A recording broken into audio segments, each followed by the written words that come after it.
দিয়েছি এবং 10টা রুলস এখানে ব্যাখ্যা করব যে কিভাবে কি হলো।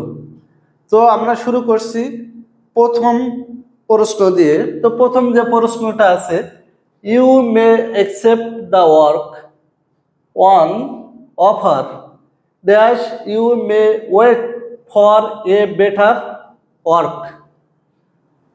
এখানে এই কাজটা, এই চাকরিটা, এই কাজটা তুমি নিতে পারো অথবা তুমি অপেক্ষা করতে পারো এর চেয়ে ভালো একটা চাকরি নেওয়ার জন্য, ভালো একটা কাজ নেওয়ার জন্য।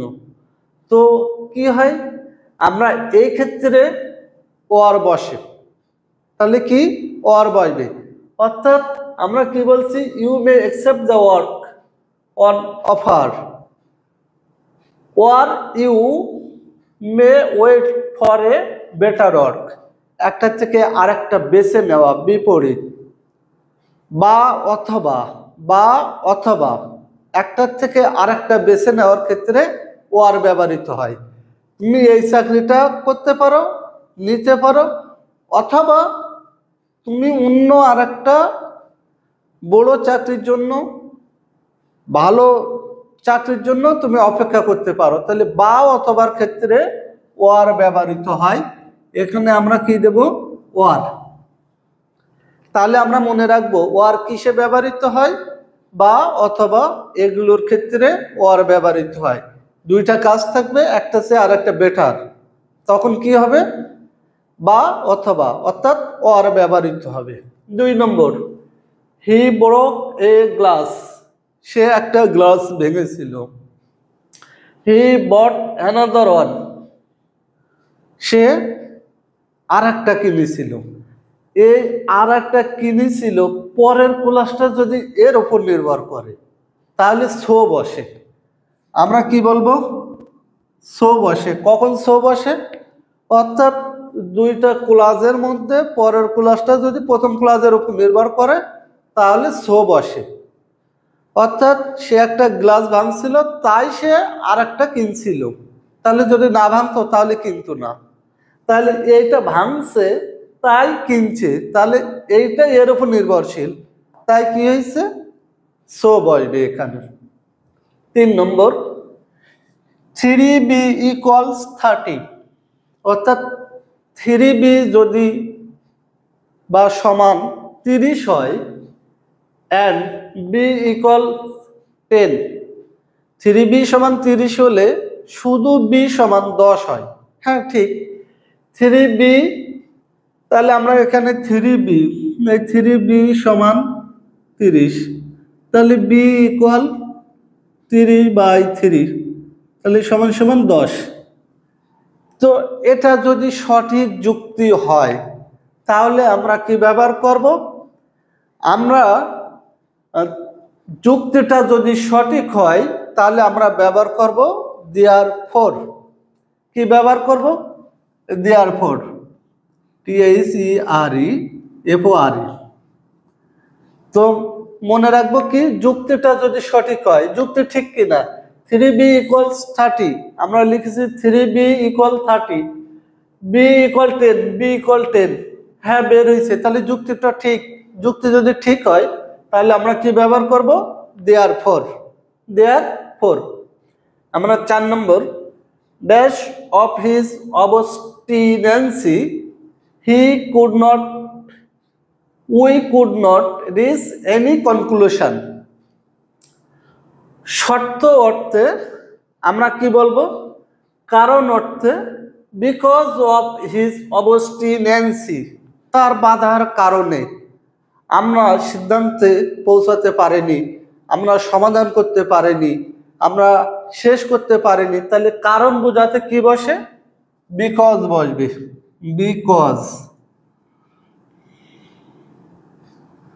বিকজ অফ হিজ অবস্টিনেন্সি, তার বাধার কারণে we could not reach any conclusion, আমরা সমস্যাটা সমাধান করতে পারিনি, সিদ্ধান্তে আসতে পারিনি। তো কি কারণ, বিকজ অফ হিজ অবস্টিনেন্সি, বাধার কারণ, এই কারণ বুঝালে তখন কি হয়, বিকজ হবে, বিকজ কারণ বুঝালে। পরেরটা হি said he was sorry dash what he had ডান। তাহলে এখানে দেখো পূর্বের কোনো কারণে যদি কাজটা হয় তাহলে ফর হবে, পূর্বের কোনো কারণে।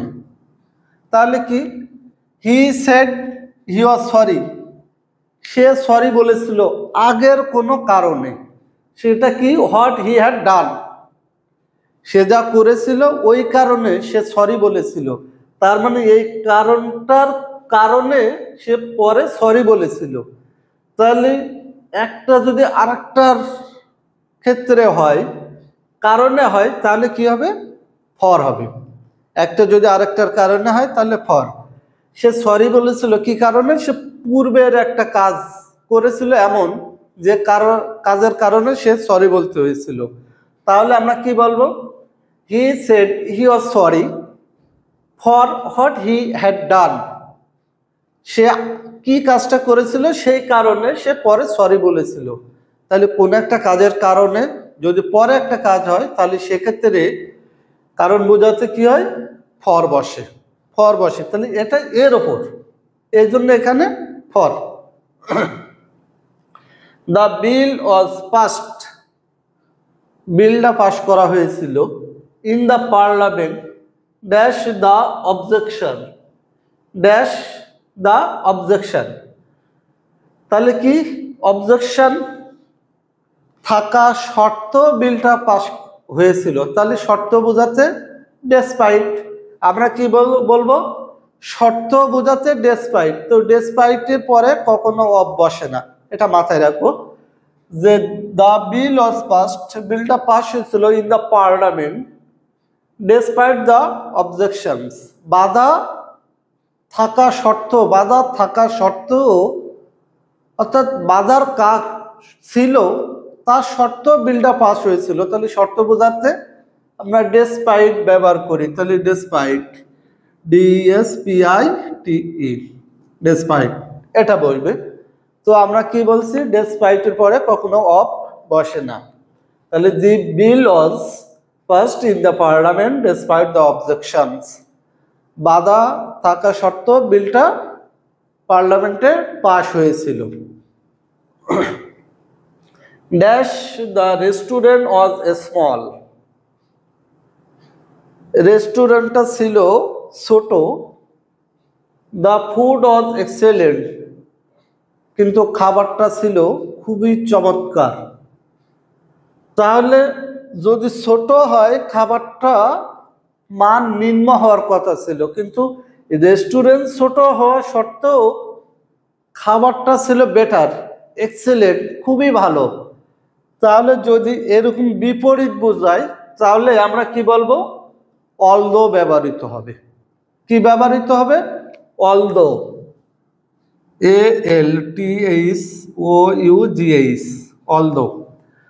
Although the restaurant was a small, যদিও।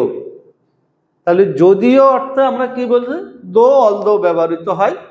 তাহলে although the restaurant was a small, যদিও রেস্টুরেন্টটা ছোট ছিল, দ্য ফুড ওয়াজ এক্সেলেন্ট, খাবারটা ছিল খুবই চমৎকার। তাহলে বিপরীত বোঝালে আমরা কি বলবো? দো অলদো, যদিও অর্থে দো অলদো, যদিও। তাহলে আমরা কি বুঝি? বুঝি এটা যে রেস্টুরেন্টটা যদি ছোট হয় খাবারের মানটা নিম্ন হবে, রেস্টুরেন্টটা যদি বড় হয় খাবারের মানটা হবে এক্সেলেন্ট। কিন্তু এখানে রেস্টুরেন্ট ছোট কিন্তু খাবারটা হলো এক্সেলেন্ট। এই বিপরীত বোঝাতে আমরা কি বলবো?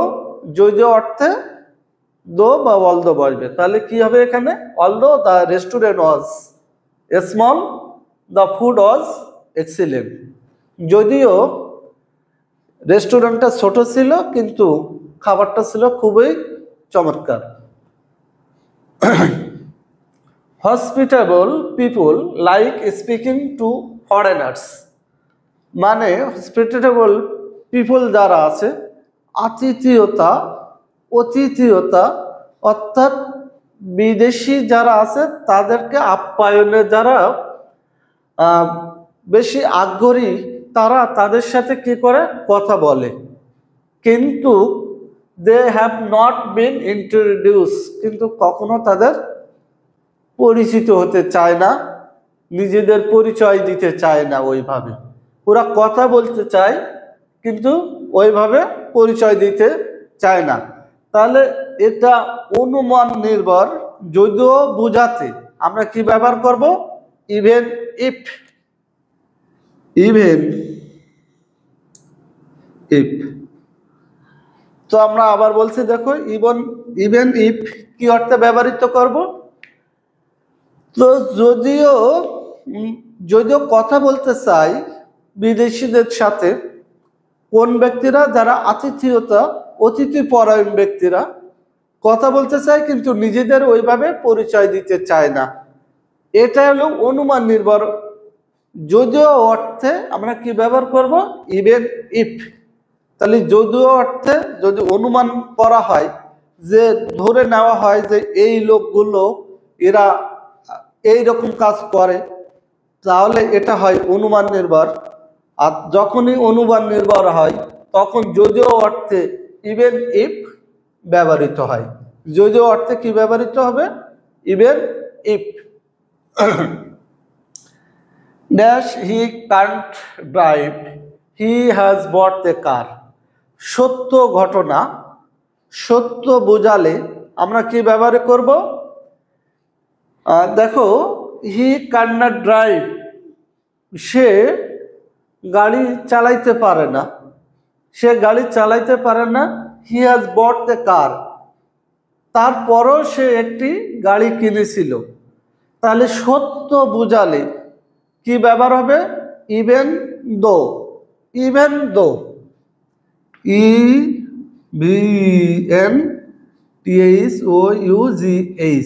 Even though. আমরা কি খেয়াল করে এখানে, সত্য বুঝাইতে কি হবে, ইভেন দো। সত্য বুঝাইতে ইভেন দো, সে গাড়ি চালাইতে পারে না তারপরে সে একটা গাড়ি কিনছে।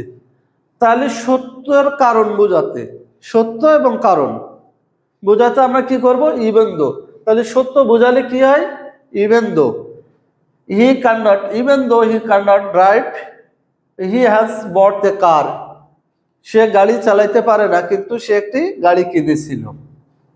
Water boils, you heat it to 100 degree centigrade.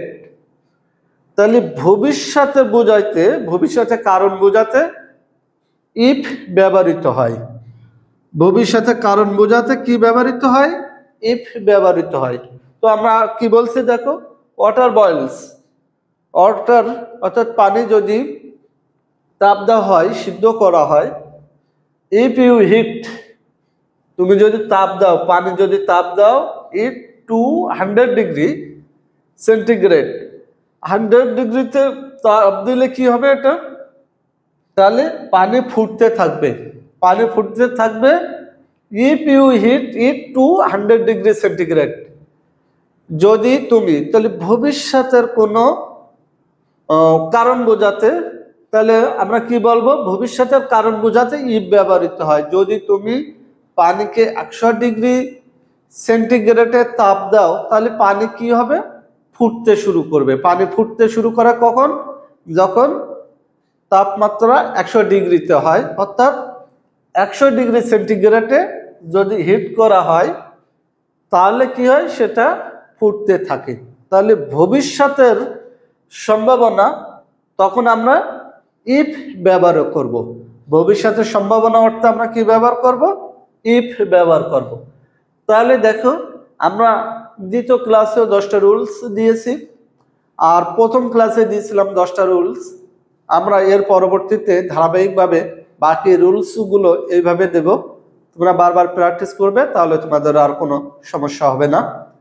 তো সকলকে শুভেচ্ছা এবং ধন্যবাদ জানিয়ে আজকে ক্লাস শেষ করছি। ধন্যবাদ সকলকে।